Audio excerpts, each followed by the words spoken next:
This is your Classical Break, your daily dose of classical music. I'm Tyler Alderson, and today we're finishing up with Debussy's first book of Preludes for the piano. In yesterday's episode and in May's episodes on La Mer, we've touched on Debussy's inspirations from outside music. He loved poetry, literature, paintings, but of course, he was a composer, so today we'll discuss a bit his musical development. Debussy started out as a child prodigy, enormously talented on the piano, and admitted at the age of 10 to the Paris Conservatory. When he was 22, he won the prestigious Prix de Rome, a prize for composition that sent the winner to Rome for further development. Berlioz, Gounod, Bizet were among the past winners, and it could have been a huge step in Debussy's career. But he really didn't like the music there, especially Italian opera, and didn't even like the food, which I find particularly amazing. Only a Frenchman could complain about Italian food. He was, however, impressed with the music of Franz Liszt, the retired piano virtuoso who was living in Rome by that point. Liszt's friend Wagner also left a big impression on the young Debussy, but Debussy's music didn't quite follow in Wagner's footsteps. Debussy himself once called Wagner, quote, a beautiful sunset that was mistaken for a dawn. In other words, the end of an era rather than the beginning of a new one. Wagner's use of music as a means of personal and emotional expression left a mark, but Debussy found his music too bombastic. Instead, he applied some of Wagner's principles to a much more intimate style of composing. Rather than creating plot-driven epics, his music focused on moods and images, sometimes fleeting, sometimes a bit more permanent. He said himself that he didn't necessarily want to make people think, remarking, quote, "It would be enough if music could make people listen, despite themselves and despite their petty mundane troubles, and never mind if they're incapable of expressing anything resembling an opinion. It would be enough if they could no longer recognize their own dull gray faces, if they felt that for a moment they had been dreaming of an imaginary country, that's to say, one that can't be found on the map." That might sound like a sort of patronizing view of the audience, and it speaks a bit to the difficult personality that we talked about yesterday. But it also shows a composer focused on the experience of music in the moment, rather than a more cerebral understanding of its complexities and the specifics of harmony. These preludes are a great example of that, these little scenes that each give us a glimpse into another world. The first one we'll listen to today has a definite plot. It's the Interrupted Serenade. The music has a vaguely Spanish flavor, giving the sense of a busy street where a young man is trying to serenade his lover. There are a few tender moments in the prelude, and in the middle, you'll hear him strumming his guitar ready to sing, but each time, he's interrupted by the surrounding din.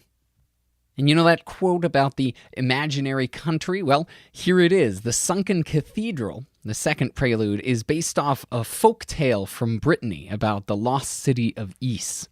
It's a sort of Atlantis-type story, a thriving city of high culture that's engulfed by the waves. On clear days, the cathedral rises out of the water only to sink back into the depths. Debussy paints the scene with a soft opening that slowly builds as the cathedral rises to the surface and then falls off as it sinks again. The final two both give a nod to the lighter side of music. The second to last, Puck's Dance, trips along and references the trickster fairy common in literature. Minstrels, the final prelude, references the Puck of Debussy's day, the entertainers of the boozy music halls, where light melodies and chunky harmonies on the piano ruled.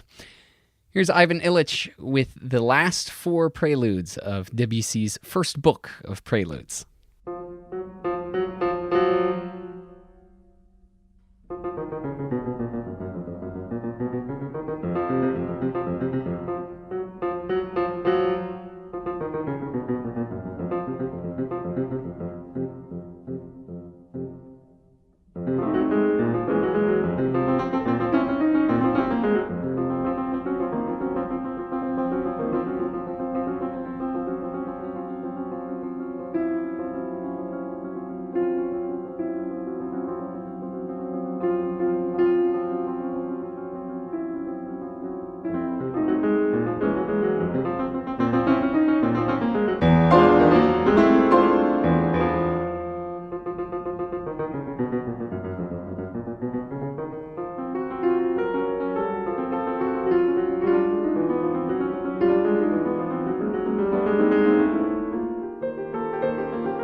last prelude in Debussy's first book, Minstrels, which is an ode to one of his favorite places, the music hall, where he often found a bit of a respite from the serious music scene that he was a part of. The lighter melodies and the comedy that he found there was a nice diversion. Thanks to Ivan Illich for putting those recordings up on musopen.org, and thank you for listening. If you have the chance, please rate and review this podcast wherever it is that you're getting it. I'm Tyler Alderson, and tomorrow for your classical break, we'll be listening to Suk's Meditation on an Old Czech Chorale. I'll see you then.